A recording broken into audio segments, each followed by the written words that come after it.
आता कल्याण लोकसभेचं चिंता मला नाहीये, कारण खासदार श्रीकांत शिंदे किती निधी मिळाले तुम्हाला कल्याण लोकसभेला? अरे किती दिलेत काय? हा, कल्याण लोकसभेला भरपूर दिले. कल्याण लोकसभेला मला वाटतं तो आकडा मोठा आहे, सांगत नाही तर कमी करायला लागेल.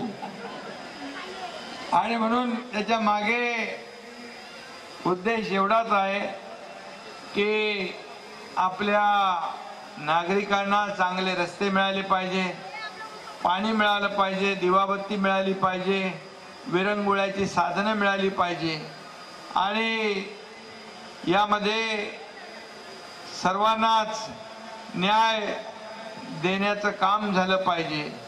आणि म्हणून कल्याण लोकसभा मतदारसंघामध्ये अनेक प्रकल्प झाले, या ठिकाणी पुढे पाईपलाईनमध्ये आहेत, भविष्यात देखील होतील.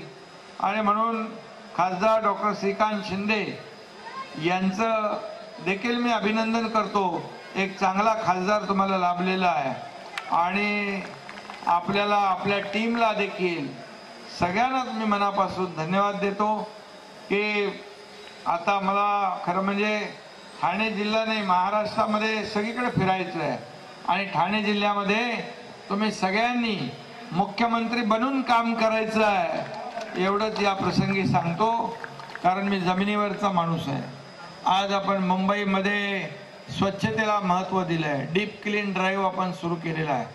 तो हळूहळू एक एक शहर करत पूर्ण महाराष्ट्रामध्ये आपल्याला आरोग्याच्या दृष्टीने अशा प्रकारचं अभियान आपल्याला राबवायचं आहे.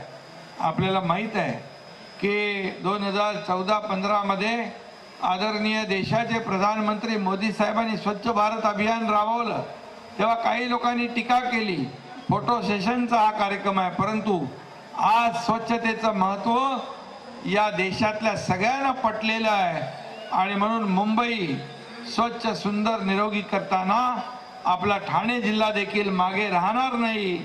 यासाठी जे जे काही करायचं संपूर्ण महाराष्ट्रामध्ये हे अभियान आपल्याला राबवायचं आहे. यासाठी मी आता आयुक्त इकडे आहे, महापालिका आयुक्त म्हणून आपण या कल्याण महापालिका हद्दीतली जी काही कामं झाली असतील, काही राहिली असतील, वाहतूक कोंडीच्या दृष्टीने देखील आपण लक्ष द्या. त्यासाठी काय आपल्याला निधी पाहिजे, काही खासदारांनी मगाशी मला सांगितलं काही बायपास करायचे आहेत की कुठलाही माणूस 10 मिनिटामध्ये मेन हायवेला पोचला पाहिजे, अशा प्रकारचे अंतर्गत रस्ते देखील झाले पाहिजे, बायपास झाले पाहिजे, रिंग रोडचं काम सुरू आहे. त्यामुळे निधी कुठेही आपल्याला कमी पडणार नाही, कारण शेवटी हे सरकार जे आहे हे सर्वसामान्यांना न्याय देणारं सरकार आहे.